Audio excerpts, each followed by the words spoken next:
This episode originally aired on August 26, 2022 on the Unethical Patreon. Our client for today is my grandma. Thanks, Graham. I think everybody in those times were molesters, so I don't know They what to all say. were. Like, They all were. Was everybody a molester, or did everybody get later labeled by the woke Gen Z as a molester? Yes, those damned woke folks.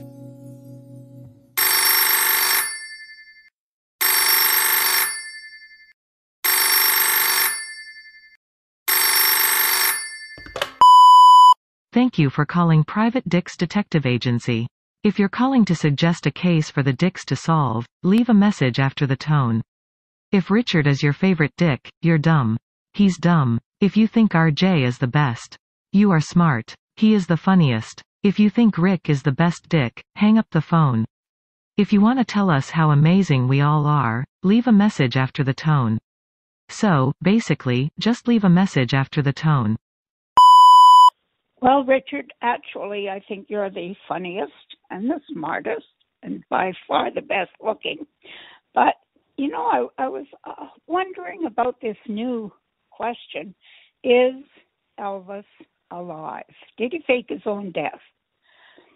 I'm intrigued. I can't believe that you've hit upon such an interesting subject. Of course, Elvis may be dead now, but I'm sure that he was alive several years after his supposed death on August 16th, 77.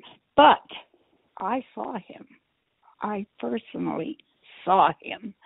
So I know he's alive, or was alive. I can't say now because it was about, I'd say 84 when I saw him. But he was in Toronto on a subway, and well, it was just him. An elite team of private detectives. What if balloons are aliens? Maybe that's the key component we're missing. Cover-ups. John's guilty. Mysteries that need to be solved. Maybe Mormons need mountains. Richard, shut up.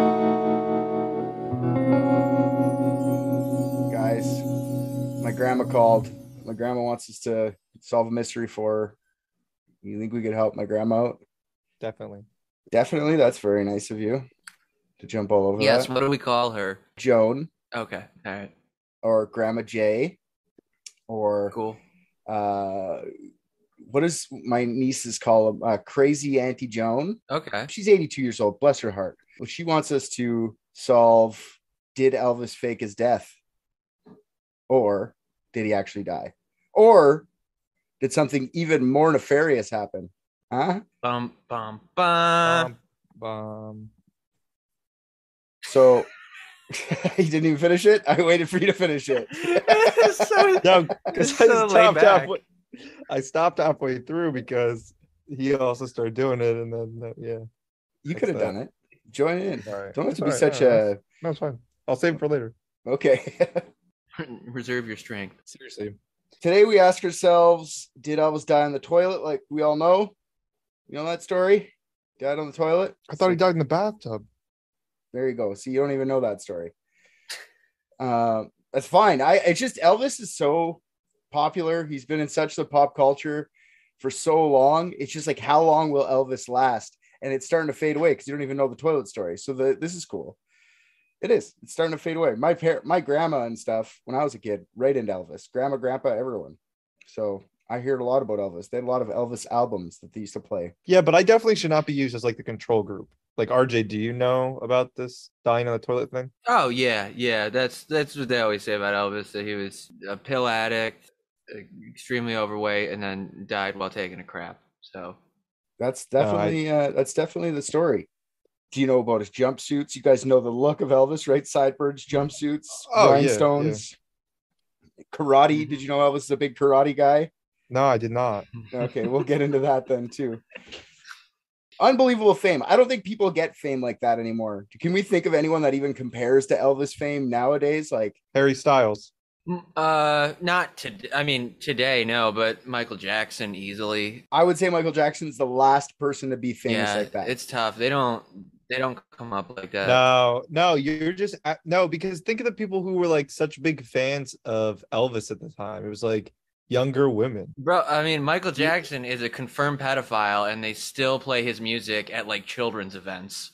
That man beat pedophilia. I know, but like that's what I'm saying. Like, think about Harry Styles. Like, he fits the Elvis build for modern day. Yeah, but barely fucking anybody like knows who he is. Like you know, like even when Michael Jackson was like, let's say like, I don't know, the early 90s, like people in their fucking 70s knew who he was if you mentioned him because he was everywhere. You know, Harry Styles isn't everywhere. Yeah. Media was so pinpoint before too, right? So you would all get, you don't have whatever you want. You can't just go search out your people anymore. Well, or then back then, now you can just go find subgroups. There's so many subgroups of everything that you don't have to know who Harry Styles is anymore. Let's also not limit ourselves to one particular medium or type of fame, because I think the name Donald Trump would ring a few bells with just about any person in the world. Very true. So... Donald Trump, any president really would be that level of fame, but that's crazy that you have to become president to get that kind of fame now. You know, like, yeah, and I would bet that he will die on the shitter too. Yeah, one can only hope. You're probably right. Let's make that soon. Are we gonna do a verified death threat on an ex-US president on this podcast? Yeah, so you have to be president. That's true. I didn't even think of Donald Trump. So yeah, Donald Trump will be an equal amount of fame, which is fucking worldwide crazy fame. It's so crazy. Do people riot at concerts anymore? Did Harry Styles ever have a riot at a concert? Oh, when you say it like that, Kanye West, everybody knows that motherfucker. I was just gonna say that too. Yeah, probably. I guess Kanye for sure. Look, how old's Kanye now? Like in his 50s, late 40s, early 50s? I don't know. He's been around since I was a kid. Yeah, he's gotta be in his 40s. 45 years old. 45. So yeah, I guess so. Elvis died at 42. So. Did the king of rock and roll fake his death to get away from the fame and live a simple life? Well, to solve this mystery, we got to do what we always do, which is... make it about werewolves or child sex ring. Good try. What do you got, Rick? What's my answer behind that? Figure out the mystery. We have to look into the... I'm sorry. I completely blanked. What? To figure out the mystery, we got to look in the hit. The Roxbury. Welcome to the Roxbury. No. Solve this mystery, we got to look into the what model toilet Elvis owned. No, that might actually. Am I supposed to know the thing that you're trying to get me to say? I'm trying to get you to say history, but you're not going to say it. Oh, history. I don't know, but I love the confidence and swagger that you said "Night at the Roxbury" with for no fucking reason. No, he said something about history is what I'm trying to get you to rhyme mystery with history. He said something. He said a tagline that was in the Night of the Roxbury. It immediately made me think of it, but I don't remember what he said. That was like linked something in my brain. Here, this is what we're gonna do. Well, to solve this mystery, we're gonna do what we always do, which is I dive too deep into the life of the subject, making it more about the subject, about the episode than the mystery. So that's what we did today. I went too crazy, guys. I'm sorry. It's a lot about Elvis. That's okay. I'm excited. So let me tell you about our boy, Elvis Presley. Elvis Aaron Presley was born on January 8th, 1935 in Tupelo, Mississippi. Elvis what now? Yeah, I say Aaron because it's spelled Aron. And the reason I even bring this up, because later in life, Elvis changes his middle name to Aaron. So it sounds like Aaron, the more Christian sounding version of it. So he changed it he added an extra A because he was like, I'm not close enough to God here. How much does that cost? That's better than adding a Y after the R. Aaron-y? No. What is the after Y the after R? Arian? Ooh, I know what you're doing. That's what I was going for. You got it. No, I just found that hilarious that he changed it later in life. How much does it cost to change a letter in your name? Doesn't matter. Elvis had unlimited money. It didn't really matter. He could have done whatever. Did he have unlimited money at that time?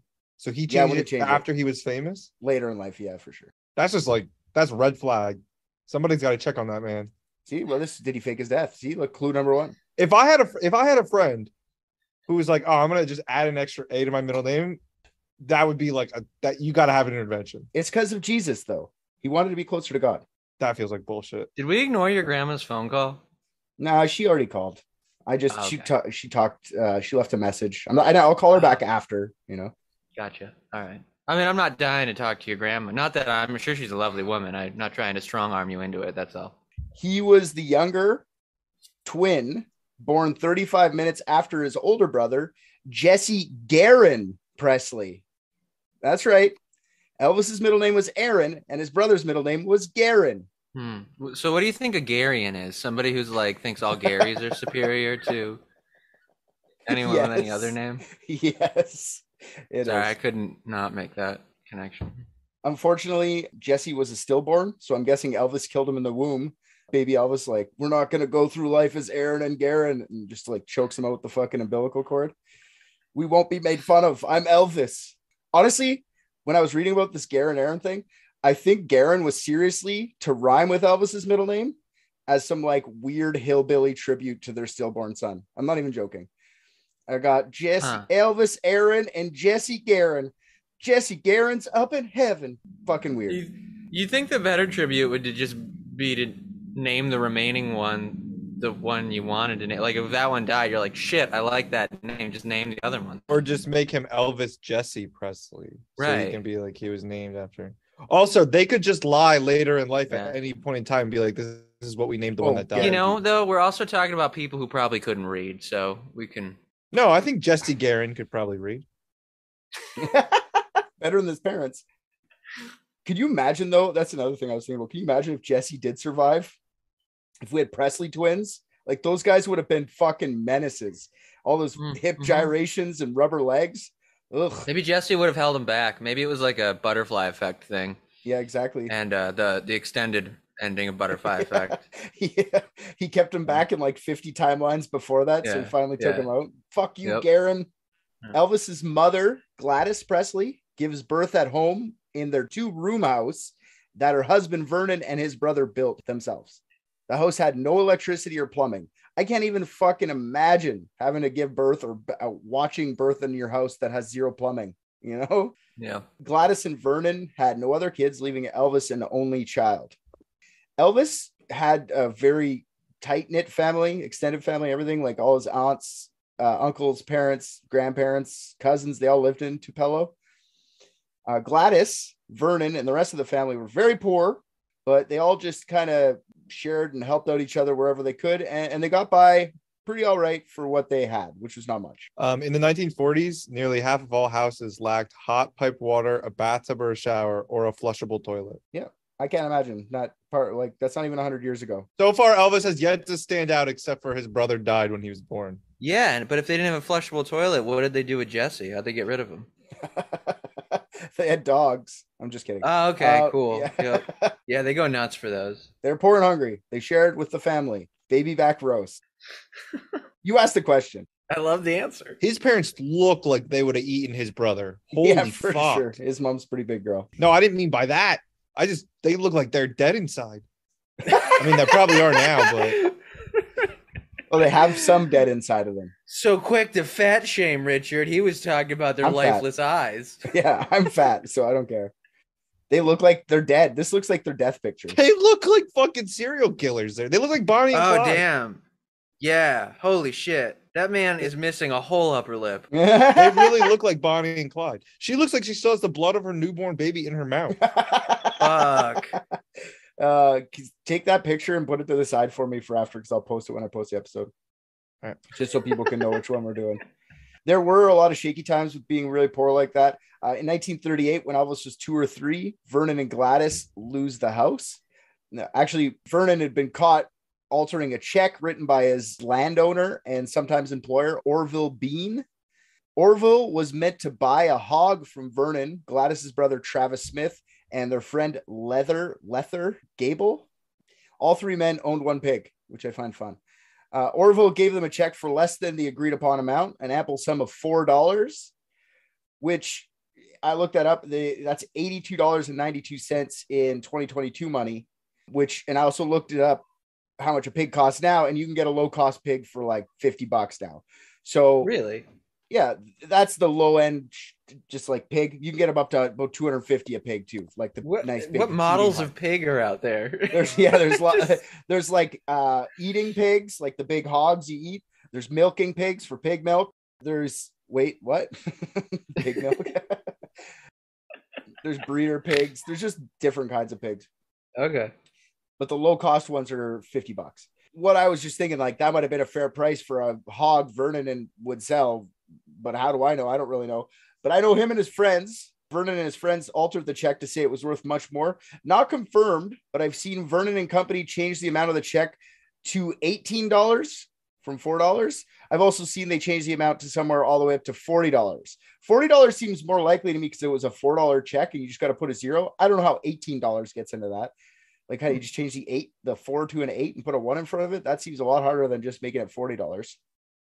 Anyways, regardless, Vernon and friends were caught, and soon after, the three men were sentenced to 3 years in the Mississippi State Penitentiary at Parchment. So what I should have said earlier was that Vernon went to jail and Gladys lost the house. Okay, that's a more interesting. I thought they were so stupid they literally just lost their house. Like they were just like, oh fuck! Like they went out one day and came back to nowhere. It's like when you park in the wrong spot at the mall. You're like, I thought it was by the red tree. Yeah, no, it's not, Vernon. Going miles up and down county routes, trying their keys in different doors. Like, sorry, I thought it was mine. So Elvis and Gladys move in with relatives. Elvis lived in a predominantly black neighborhood. One of Elvis's biggest musical influence came from his formative years in his Tupelo neighborhood. February 6, 1939, Vernon was released from jail for good behavior, only 8 months. 1945, a 10-year-old Elvis had his first singing performance at the radio talent contest at the Mississippi-Alabama Fair and Dairy Show. One of Elvis's teachers, Oletta Grimes, was so impressed with the singing that she took him to the principal, who then signed him up for the contest. Now, it was, like I said, it was a singing competition, and little Elvis had to stand on a chair to reach the microphone to sing his rendition of Red Foley's country song, Old Shep. Aw, isn't that cute? Little 10-year-old placed 5th in that competition. In school, Elvis was considered an average student and a loner. He started playing guitar after he got one on his 11th birthday.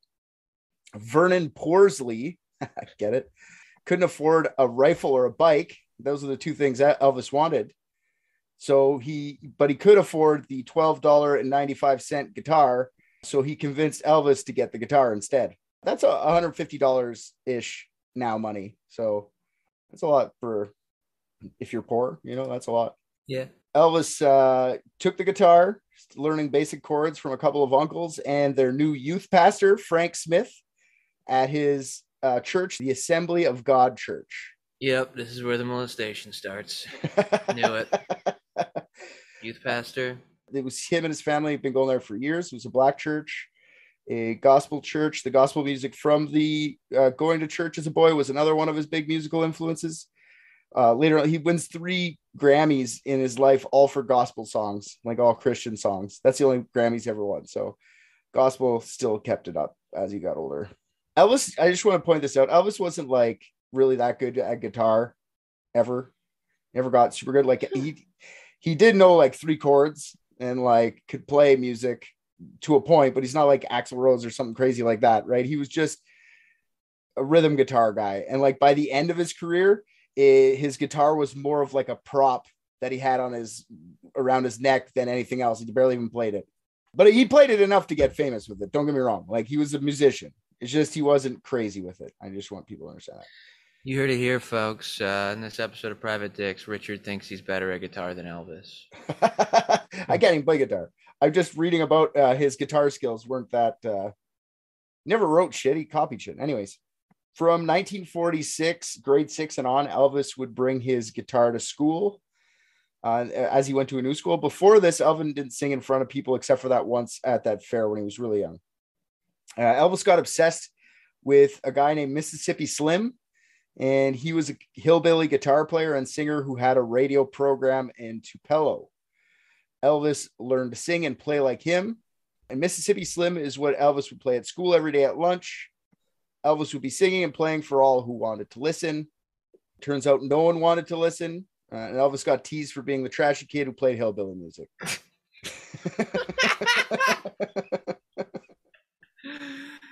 Damn, that's like a badge of honor now. Vernon and Gladys were getting into a worse and worse financial situation. And then they decide that they need to move north to Memphis to look for work.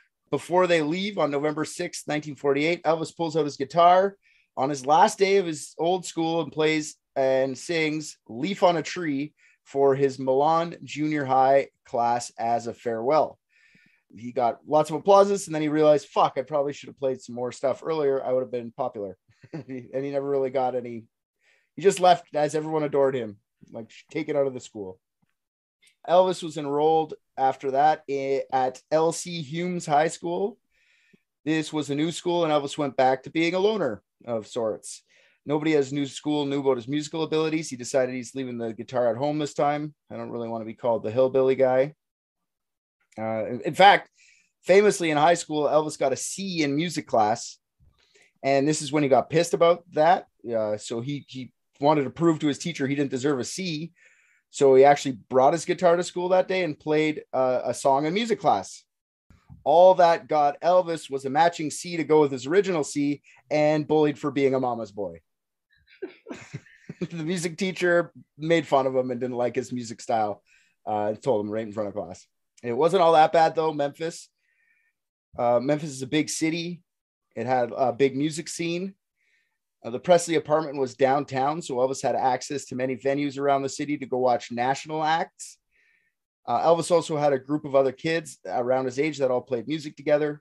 Plus, he got exposed to a new mix of all different kinds of music from the local downtown music scene, and also the multitude of different radio stations that Memphis had to offer versus the Tupelo hillbilly guy. Like, that's basically what they had. Surprised it took that long for someone to expose him to something, considering he had a youth pastor. Oh, he got exposed to music classes, I'm sure. Oh, yeah. Elvis also was considered a really weirdly stylish guy in high school. He had a signature style. He got stylish around then. He started dressing differently, like dress pants. I was looking at his outfits when he was like young. Dress pants with like stripes down the side, which is funny. A bolero jacket, you know, those fucking jackets that like go just past your tits and then they go around. Like, it's just like a half jacket. You ever see those bolero jacket? I'm gonna look it up now, though. And he started growing sideburns. Yeah, look up bolero. You'll laugh. Elvis would wear that shit unironically. A lot of leather daddy pics, just FYI. Anyway, so in April 1953, his senior year at high school, he was one of 22 people who enrolled in the Humes High Annual Minstrel. He sang and played guitar and blew the socks off everyone. He won that competition. And then for the last, April, May, June, the last couple months of school, he was the most popular kid in school. He's very popular. He even said, like, wow, I wish I would have known. You did know. You talked about this earlier. Mr. Presley, the way that you applied that shoe polish to your face, I have to say, was the finest thing I've ever seen in my life.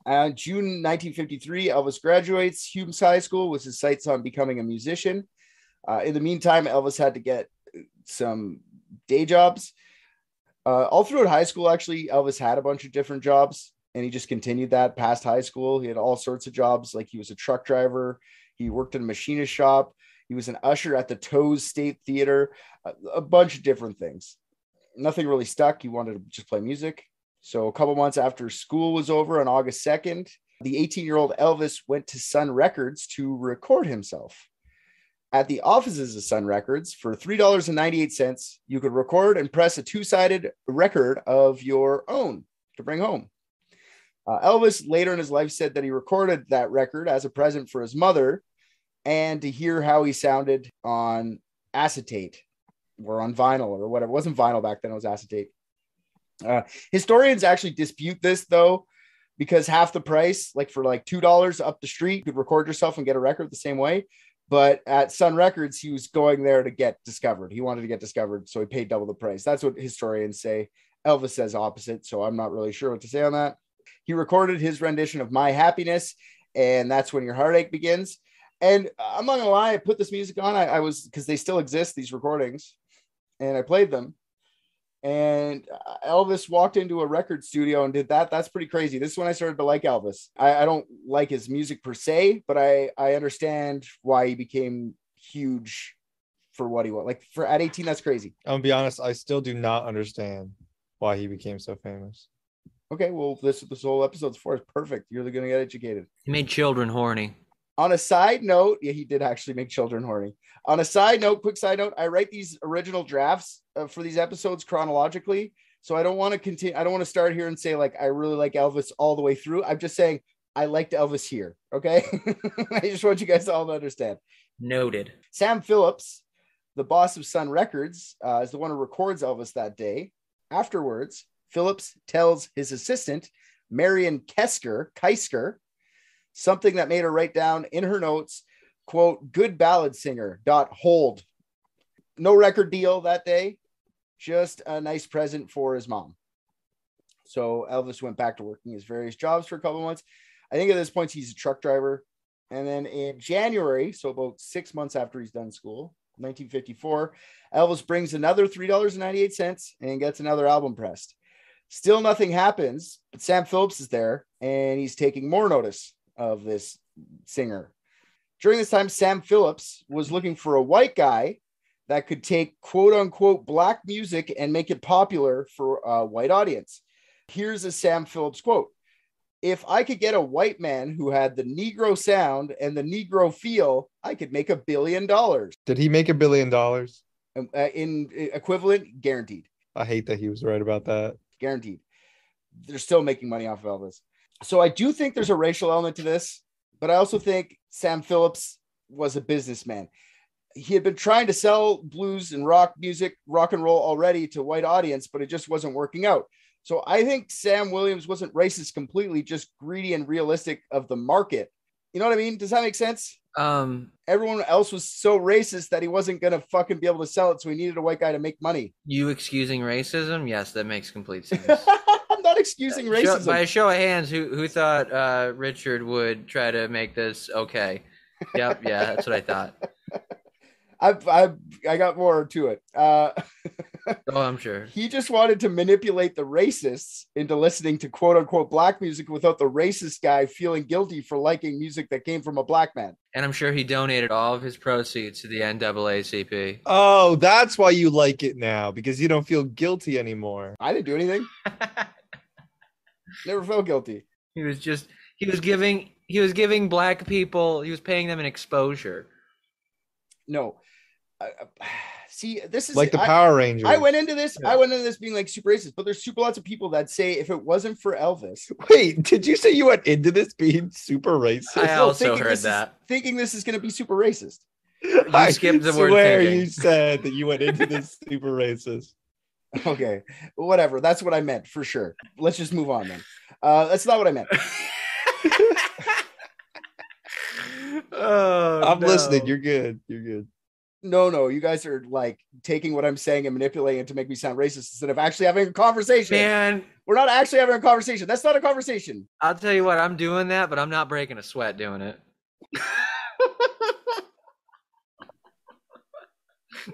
I was just reiterating what I heard to make sure I heard it correctly. If I heard it incorrectly, I am sorry. Okay. Are we not allowed to have this conversation?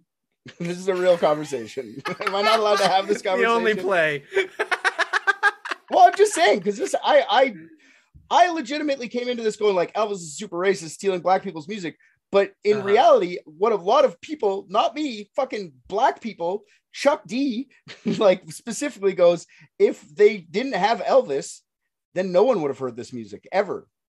So Elvis actually helped integration. It made it black people be able to be noticed because rock and roll became popular. So wait, are we saying... We're not saying anything. I'm saying things. You say whatever you want to say. Okay, so then in the ether, are these people, these other random articles that you read, are people arguing that because he claimed to like black people, it's okay that he stole their music? He didn't. Is that the argument? Though. He didn't steal their music though. I thought you just said he stole their music. Long story short, black people, you're welcome. Signed, Richard Stoodle.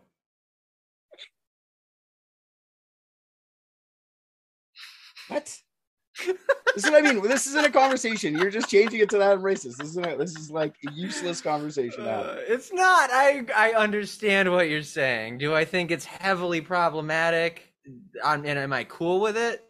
Like, no. Like, I still think, like, yes, I understand why it would be like sort of this like Ouroboros type thing where, you know, oh, had they not had that type of music exposed to them, would they then actually, even ever enjoy black artists? Would black artists get the same level of claim? No, probably not. But is it also fucked up to make money by literally just saying you're going to do what other people are doing instead of just giving those people the opportunity and making people sit with it? You know what I mean? Like, it's still fucked up. I mean, I don't think, put it this way, I don't think Elvis was racist. Okay. I do think the record companies were 100%. I don't think, I'm sure he wasn't doing it like, I'll pull one over on these, you know what I mean? But it's by ignorance at best, I think. No, but I think Elvis grew up around this stuff.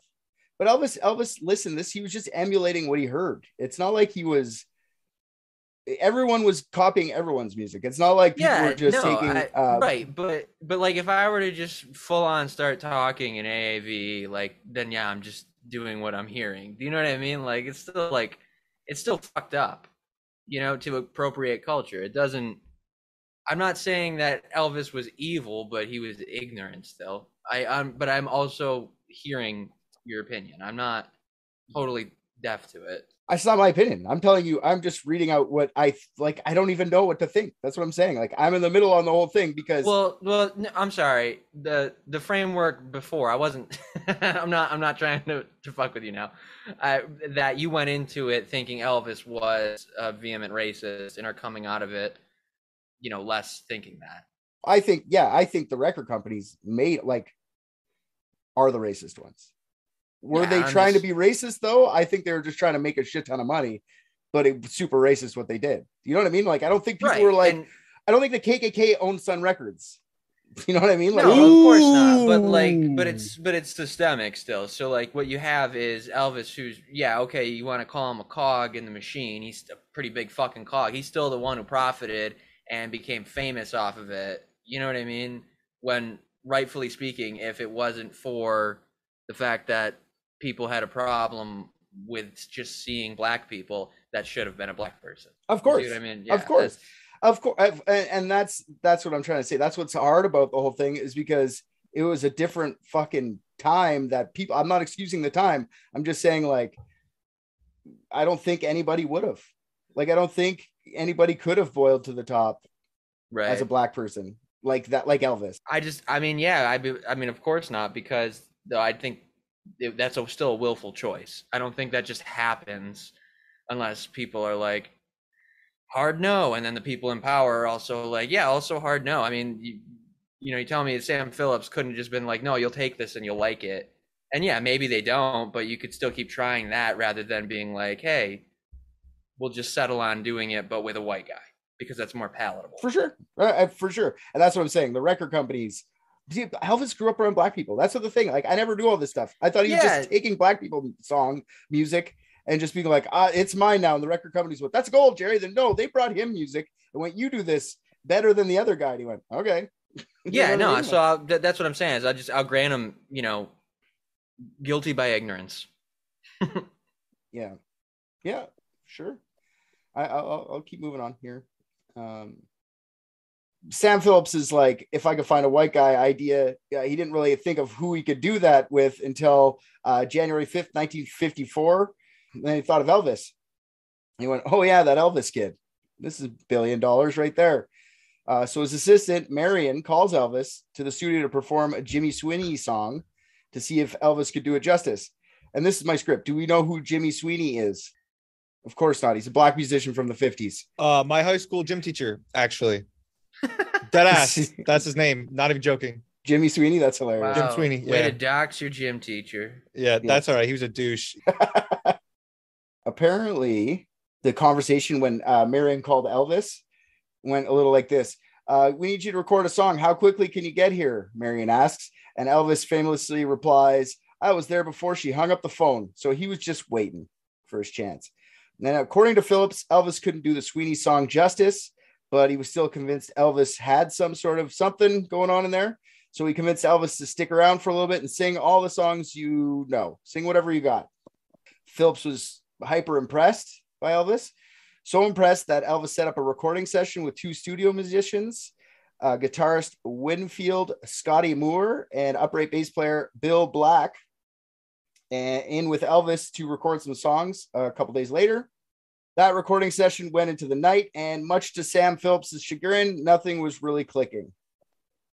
Just as they were about to abort the session and call it a night, Elvis takes out his guitar and launches into a 1946 song by Arthur Crudup called That's All Right. Have you ever heard of Arthur Crudup? I'm shaking my head for the listeners. I didn't think so. Another black musician from the 40s. I understand. This is what I'm saying. I get it. These fucking people should be understood and heard more, but no, Elvis made them famous. Playing That's All Right, Elvis just gets comfortable and acts crazy, singing and dancing behind his guitar. Bill Black notices something special is going up, so he picks up his bass and starts doing the same. And before they knew it, the trio was recording something that would put Elvis on the map. Sam Phillip knew it was something special, and he took it to the recording and played it over the phone to a local DJ who, after hearing Elvis, decided he'd give him a play on the radio. 3 days later, DJ Dewey Phillips was playing That's All Right on his radio show, and it was an instant hit. Many people called the station and asked if Elvis was a black man. So DJ Dewey sets up an interview with the 18-year-old Elvis. And when he interviews Elvis, he makes sure to ask him what school he went to. Dewey was white, and with segregation, questioning the school Elvis went to would make sure that the radio audience knew that Elvis was white without ever having to come out and ask it directly. In Memphis during high school, Elvis lived in a white neighborhood, hence he went to a white school. His career moved fast from there on in. The trio of Moore, Black, and Presley needed a B-side for the album, so the next day they recorded Blue Moon of Kentucky. Bill Monroe, the guy who originally wrote and recorded Blue Moon of Kentucky, re-recorded himself doing the song the way Elvis did because he admitted Elvis had done it better. Now, I only tell you that part because I do want to say that Elvis was actually a talented musician. I know I said he wasn't good at guitar, but he was good at guitar to make famous enough. And he just wasn't just some fuckboy for the Sun Studios. Like he actually, I would give him talent. I'm not just saying they saw a good looking guy and said, here, do some songs. He was good at what he did. The fact that he was white though, did help him a lot. I'm sure. I don't think that, I think that's not going unnoticed. The trio had their first live show on July 17th at the Bon Air Club. Elvis still had his child-sized guitar that he played with. I'm sorry, child-sized what he was playing with? Yeah, guitar. Oh, okay. Wait, during this, while we're going off track, sure. When people were listening on the radio, is that like a very local thing, or is that heard like quite far? No, it's very local. From what by this point, you'll see in a second, he's famous in like Tennessee and West Texas. He's not really super far into the States yet, but he is kind of famous in no, Rick. He was playing on Sirius XM. Yeah. So people were able to figure out like there was obviously no Google, right? It was just like someone heard the school and they're like, oh, all right, that man's white. So then they like didn't change the radio station. Well, they would buy his album. They could admit to his friends they liked it. Yeah, exactly. Same thing with I did another good parallel to that is Eminem. And that whole thing at least when I was growing up, I mean, I don't know how old you were, Richard, when Eminem was a thing. For sure. High school when his first album came out. It was like an excusable rap to listen to even though it was the most like brutal shit that existed. You know? Yeah, exactly. And it's just same story. Yeah. But he looks like a nice guy. But it's systemic. I agree. That's why it's just a hard conversation to have with a bunch of white guys when there's no black guys here. Well, they don't know. I mean, you don't know what school I went to.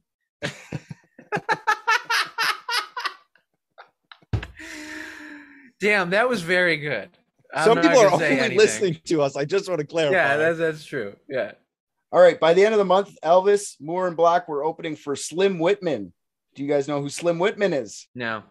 Yeah. Well, Slim Whiteman was a white country music artist at the time. I'm surprised you guys don't know that one. When Elvis opened, pal, if you think I know any fucking country music singers, the guy from Breaking Bad, is that who he's wrong named guy? After? Wrong guy, but close. Okay. When Elvis opened up for this guy, this is where Elvis started pioneering his famous, what he's famous for is rubber legs, that like hip dance thing that Elvis is known for. Bob Neal, who was another radio DJ in Memphis, was promoting Elvis on the radio and booking him live gigs. Sun Records boss Sam Phillips set up Bob as Elvis's de facto manager. August through October, The three played many live shows, also while returning to Sun Studios for many recording sessions.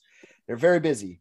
They also get a part-time drummer, DJ Fontana, and Elvis got rid of his child-sized guitar and bought himself a Martin instrument for $175 of their time. Oh, he finally decided to start playing with adult-sized things? Yeah, finally. Elvis and company were booked at the Louisiana Hayride radio show on October 16th, 1954, to a very tepid response.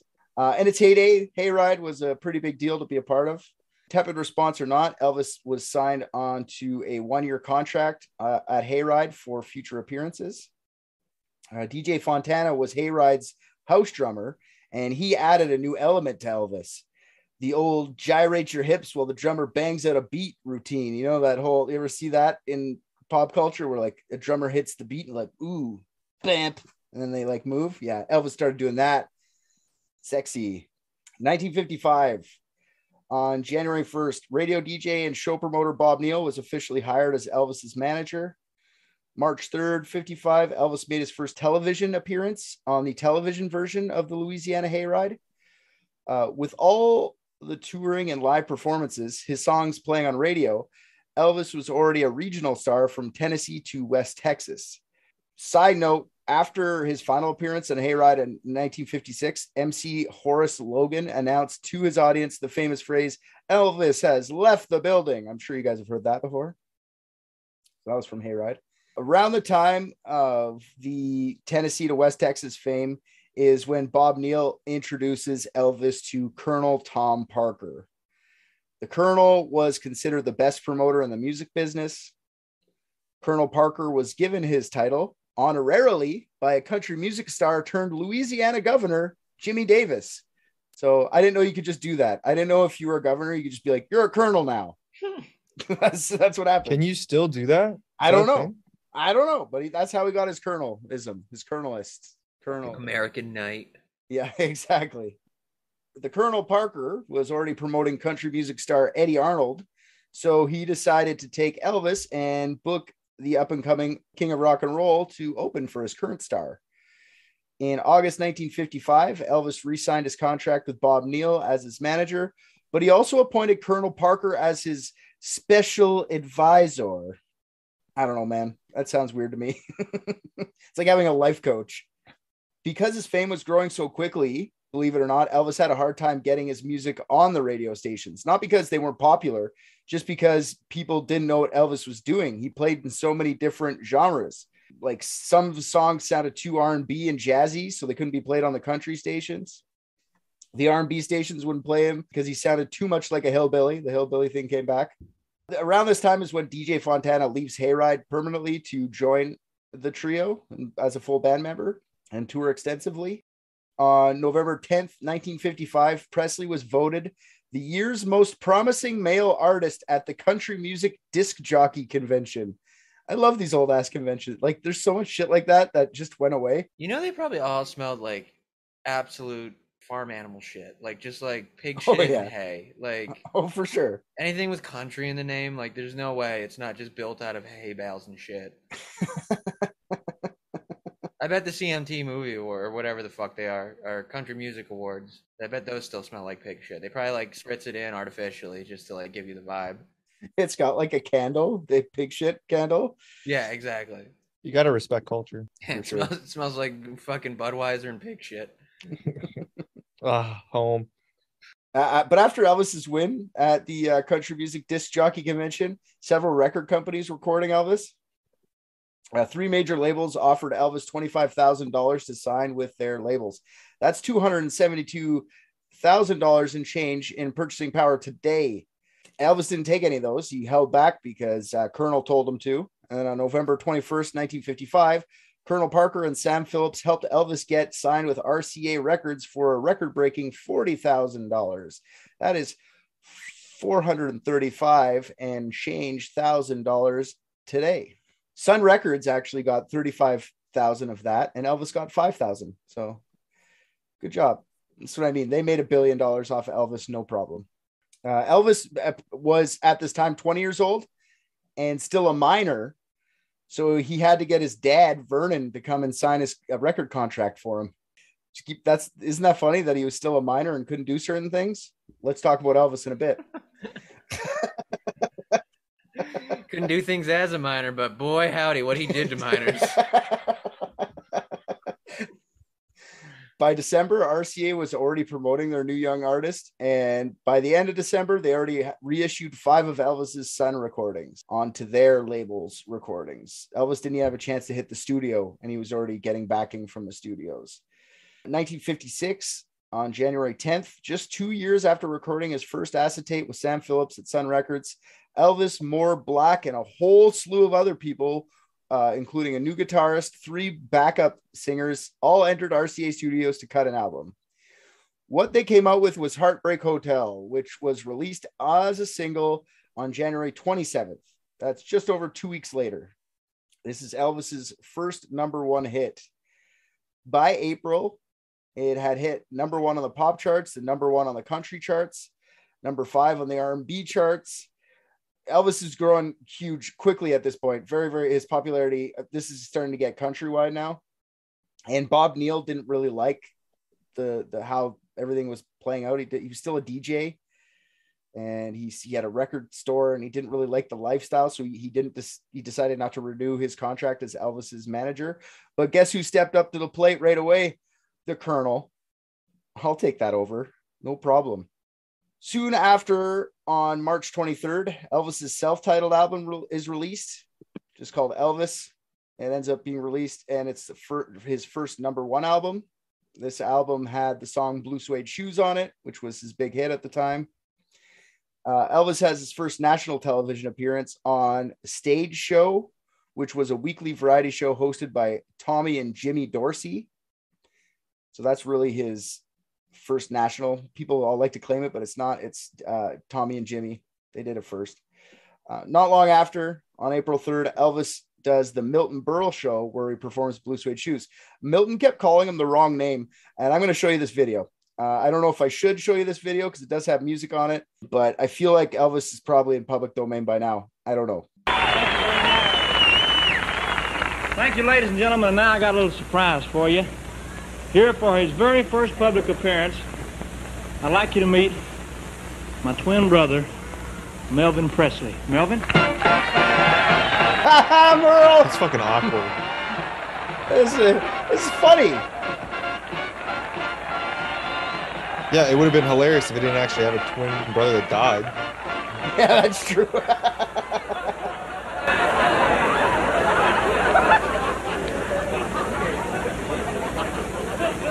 Hello, friends of Radio Land.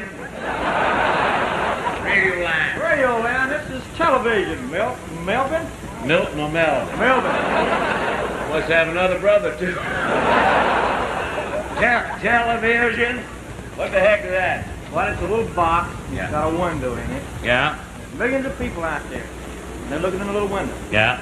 They can see you, but you can't see them. What a dirty peeping toms. But Elvin, you're wonderful. And keep buying them records, will you, folks? Mel, who's you? Elvis.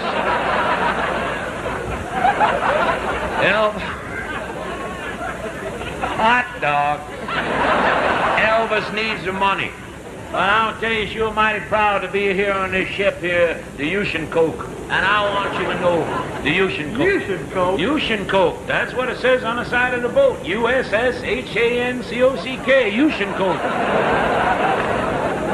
What's the matter? I know how to spell. That's USS Hancock, Melvin. Keep buying them records. I'm real proud of you, Elvis. Anyways, I just like how Elvis isn't famous enough to even give a fuck what his name is yet. They fucked up that bit so bad and didn't even like try to recover. Yeah. Yeah. When do you think people started getting funny? I'm tempted to say like Richard Pryor. Like once Richard Pryor started performing, that's when like people didn't have to fake laugh at stuff. No, what was that? What was that guy's? Why can't I think of it? He couldn't have been that funny. Who's that guy that got in trouble for like saying profanities on stage, like in the 50s? He was around the same Lenny time. Bruce. Yeah, whatever. Lenny He Bruce. sucks. He's fine. He's not hilarious, but he was making poignant points. Nah, it was Richard Pryor. Lenny Bruce was white though, right? Yeah. Well, that's also part of it. I mean, I subscribe to the ideology that only black people are funny. So top 5, 3 out of them are black. So yeah.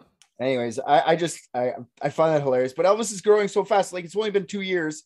He's on Milton Berle. Milton Berle's fucking us up his name. But then right after this, 3 days after that Milton Berle appearance, Elvis gets signed on for a 7-movie deal. 7 movies. They just good-looking young guy, white as shit. Here's 7 movies, bud. That's crazy to me. Never been in a movie before in his life, and he's only has 1 album out. Damn, that's like a Marvel movie deal. Yeah, except for it's like all Elvis movies instead of Marvel movies, which are like romantic comedies with like song breaks in between. Like, yeah, terrible. Fuck it, dude. Let's bring back the ECU. Come on. Yeah, his buddy Colonel Parker got him that, and his pal. I like to say pal like this. Colonel Parker was a piece of shit. I'll just say it off top here. He like took advantage of Elvis's idiocy and raked him over the coal, stole a lot of his money. Like early in his career, 25% of his like anything Elvis got paid went to him for a manager fee, which is very high. 10, 15%. I've seen 20, but that's high too. 10, 15% for a manager promoter fee. By the end of Elvis's career, he was taking half, 50% of all Elvis's shit. Took advantage of Elvis being a moron. Damn. Everyone's getting exploited here. The story about his first movie deals was actually Paramount came looking for Elvis to offer him the contract. Of course, the Colonel hammered out the details. The first movie, Elvis would get paid $20,000, second $25,000, and so on until the 7th film where they'd pay him $100K.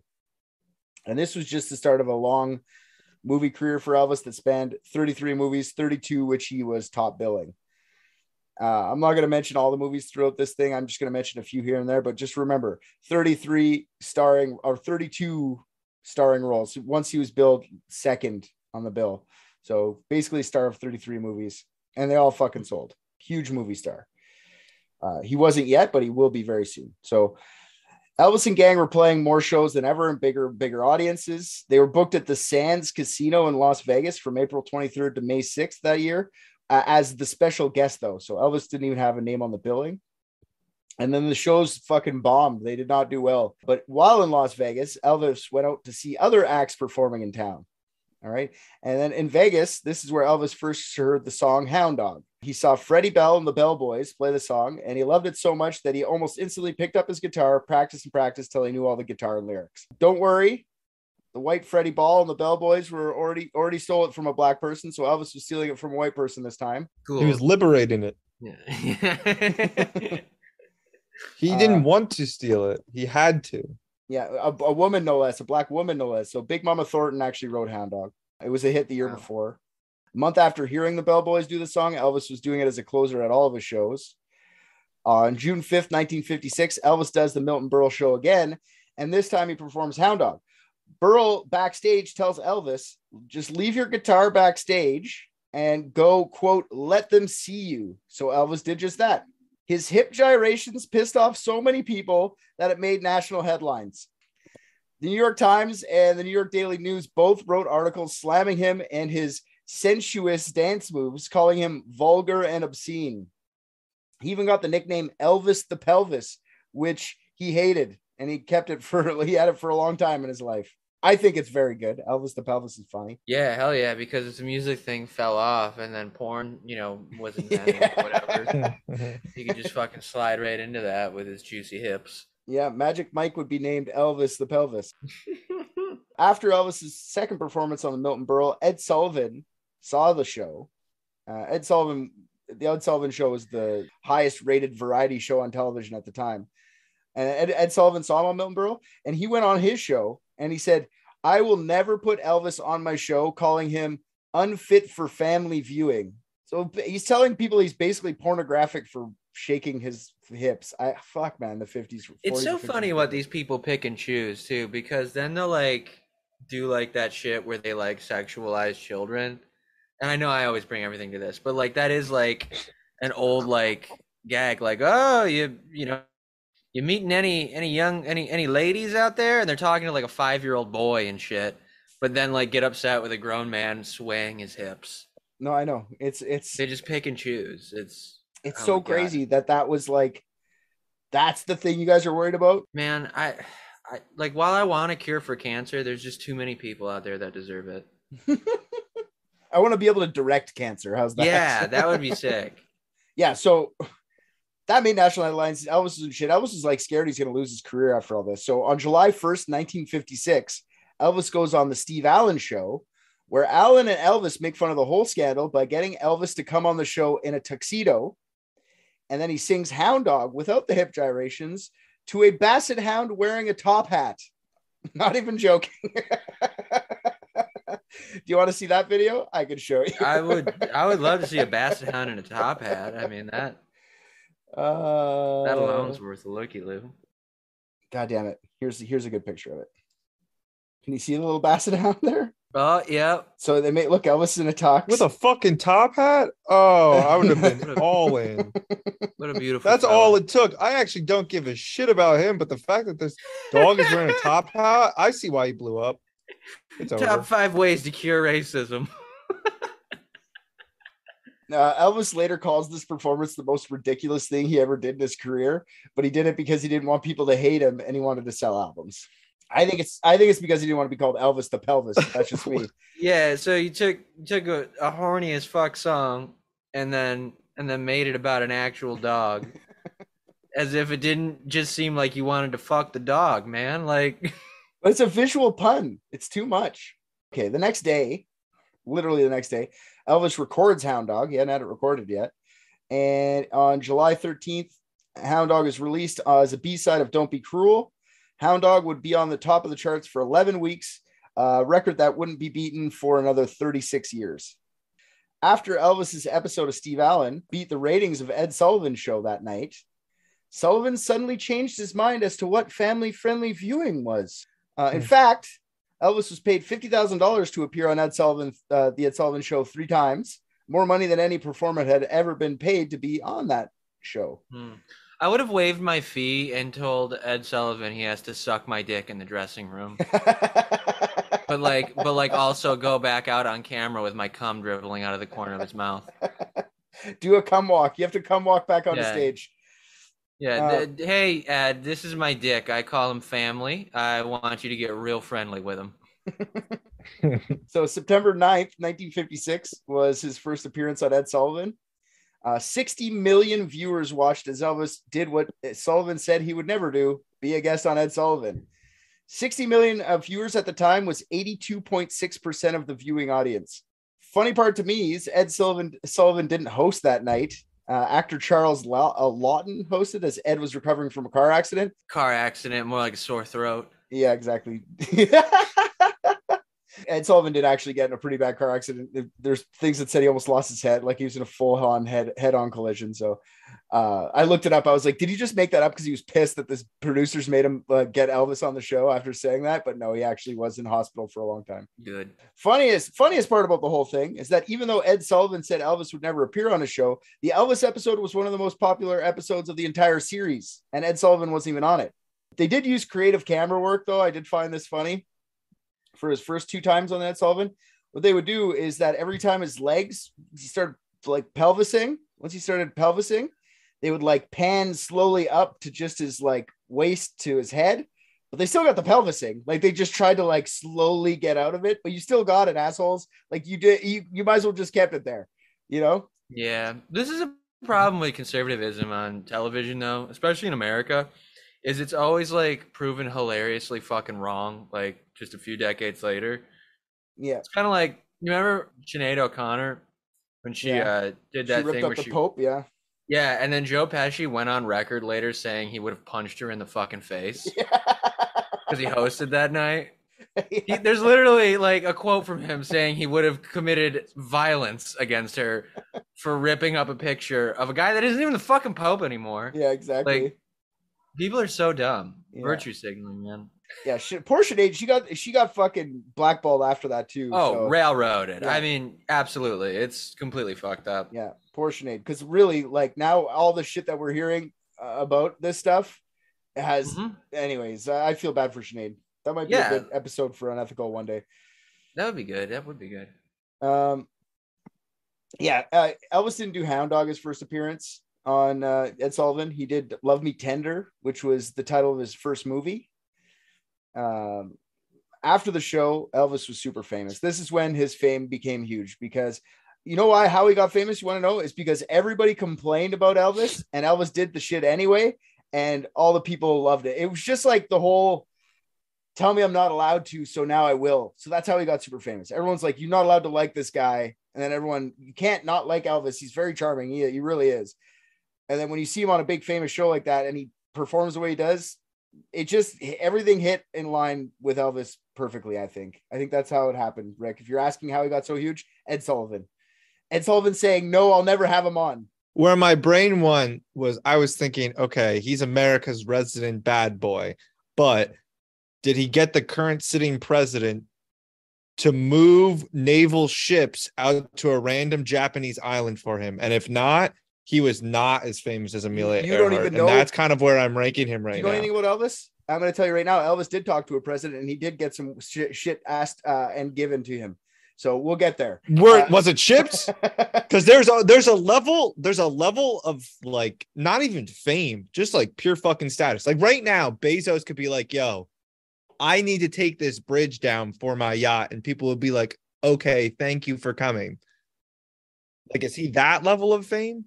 Well, I heard that before he went on the Ed Sullivan show, and then after he did, Ed Sullivan was like vehemently against him and didn't want any part of him.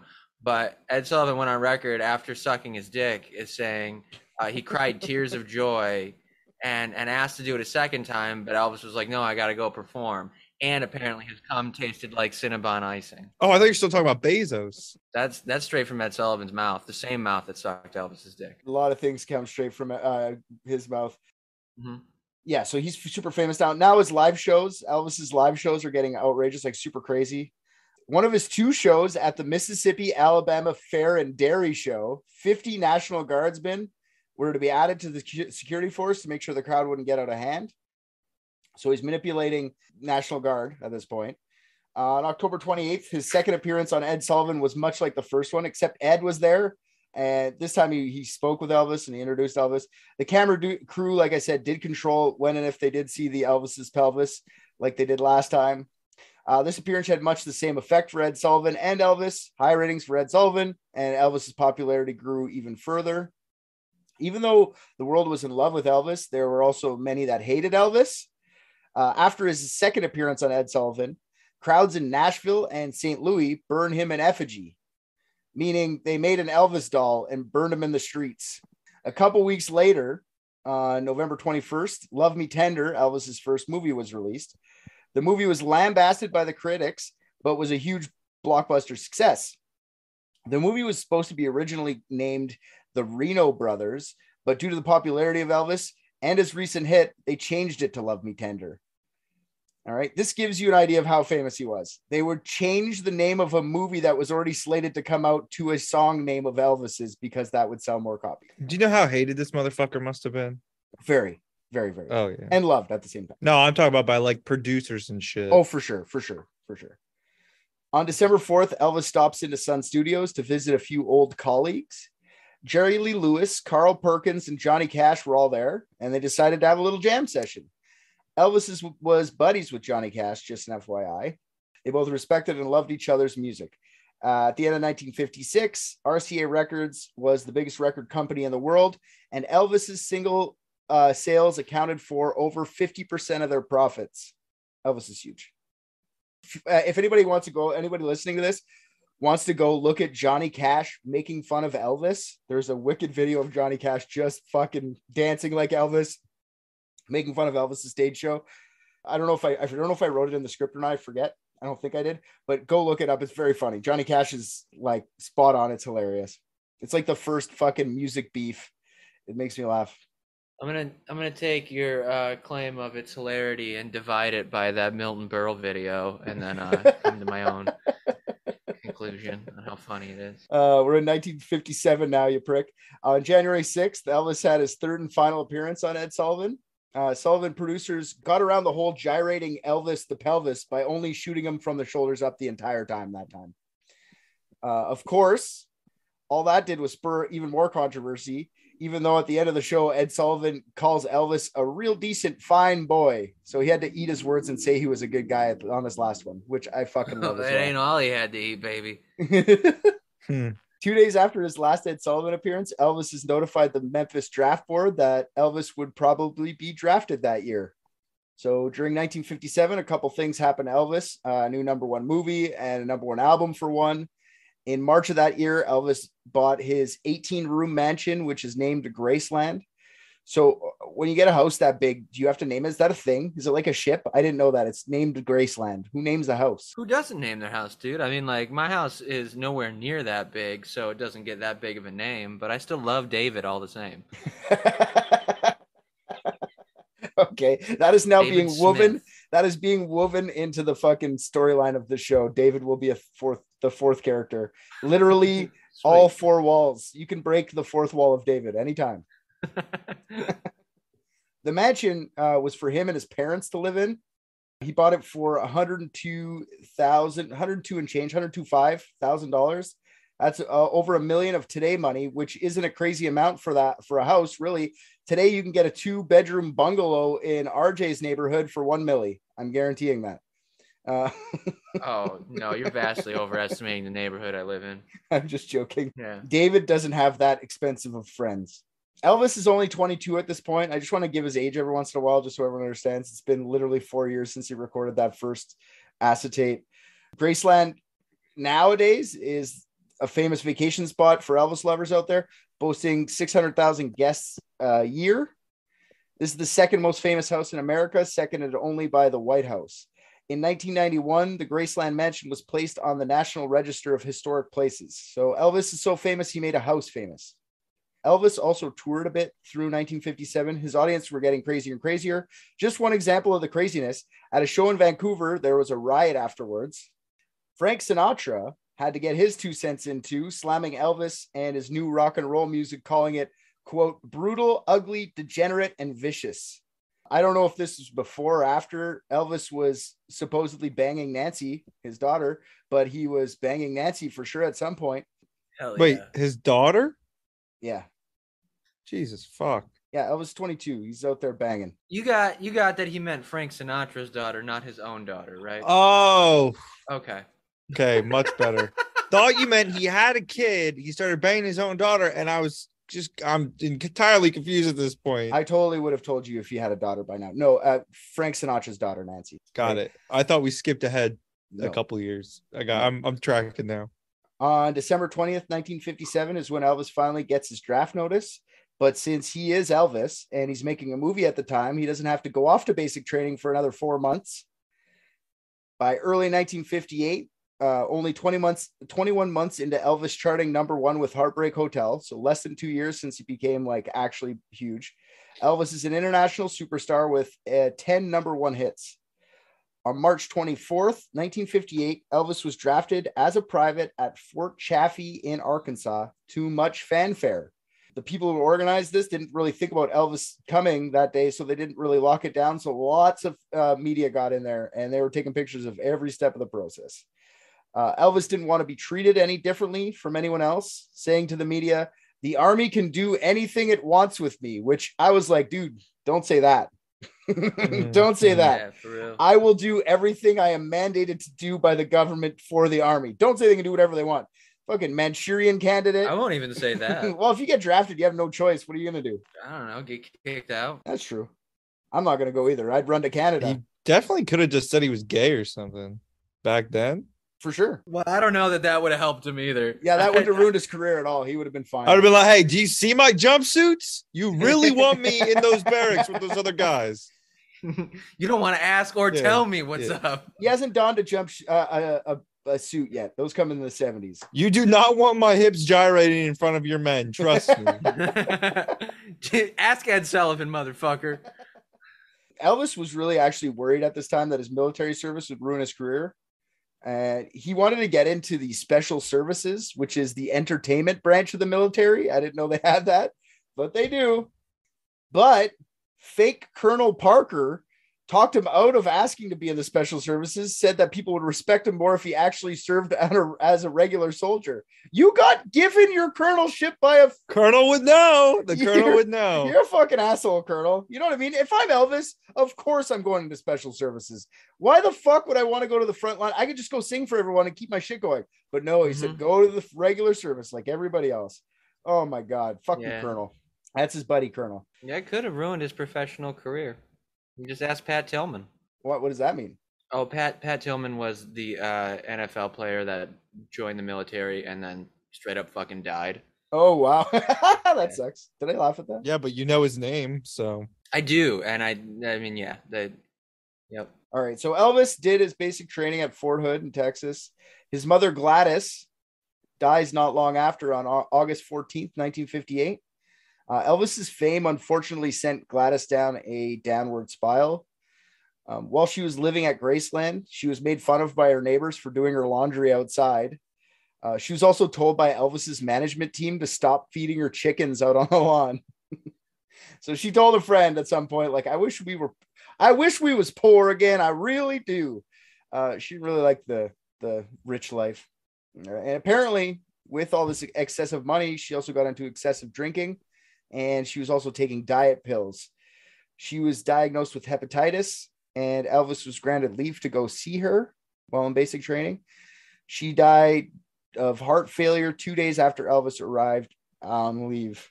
Elvis was never the same after his mom died.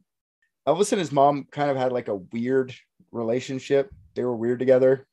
Like they were close, like Norman Bates close. You know, like what the fuck? Yeah, no, maybe not. He Norman dressed Bates up like her.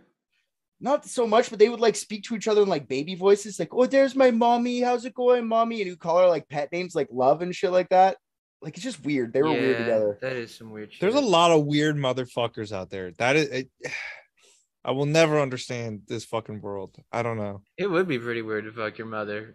That doesn't even surprise me. It doesn't surprise me that you just told me that this man who was famous for, among other things, dying on a fucking toilet, talked in a baby voice to his mom after telling her she can't feed her chickens on the front lawn. It's like the level of what you think is weird is so twisted in your mind that you're like, nah, no feeding animals, but I'm gonna talk to you in a baby voice. That's like a weird persona thing though, that like dudes have to this day, especially in the South, where it's like your mama is the most revered thing in your life. And I think it's probably just like a version of that for the time. Yeah. Like, I think it comes from guilt too. Yeah, I would agree with that too. I think it comes from like having the twin die. I think it's like a young, they probably babied him extra because the one of them died. Probably, but he probably watched his mom just fucking suffer constantly for years. Like, in a way that like she probably didn't show or even realize. So like now, you know, like it wouldn't shock me if like, I mean, out of how many fucking shows he had, like, you know, there weren't like at least tons of them where he was just like, I want to thank my mama. All of them. Guaranteed all of them. Yeah. Even past her death, like probably his whole career, I would imagine. Oh, for sure. All right. Well, according to the people that were close to the king, the death of Gladys had a profound effect on him for the rest of his life. And this is where I think I'll leave off for part one of Did Elvis fake his death? Dun, dun, dun. Nailed it. I know Elvis is only 23 years old at this point, but he already lived more than half his life. So give me a break. I think we did pretty good. We learned about Elvis's youth, his rise to fame, Elvis to pelvis, call to the army, death of his mom. We went through quite a bit of stuff.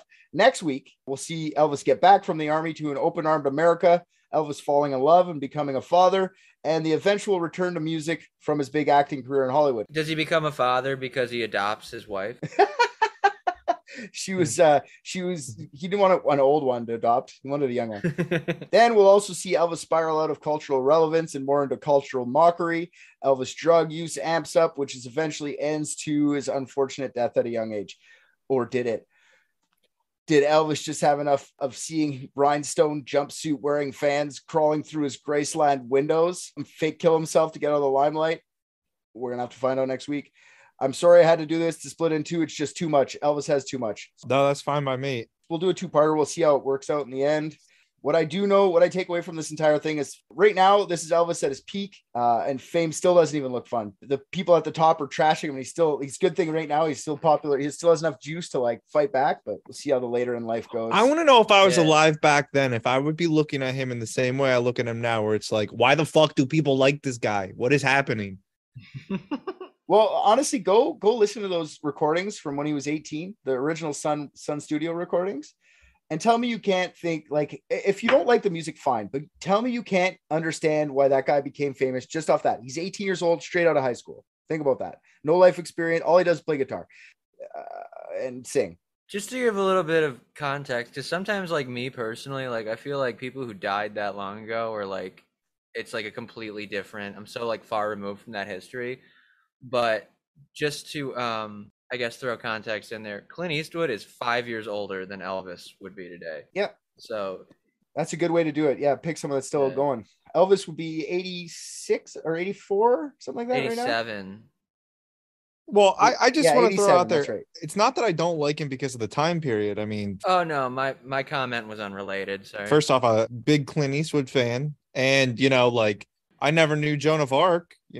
I give her a fucking like. That's what it feels like. Ovation. Like I think of like Elvis, and I think of like something like that I couldn't possibly have any comprehension of. When in reality, it's like a bit more contemporary than I think I. It's very contemporary because Elvis died at 42. Yeah, he didn't die an old man. He died young. Yeah, very young. Right. I'm just curious now. So you said he died on the toilet. Did he die from the toilet? Well, all that and more next week on Private Dicks. Spoiler: the toilet stabbed him in the ass. Fuck! You fucking gave it away. I was thinking of like some sort of like reverse osmosis suction shit. He had an Australian toilet. He had an Australian toilet. Yes, that's actually exactly what came to my mind. So it's weird that you say that.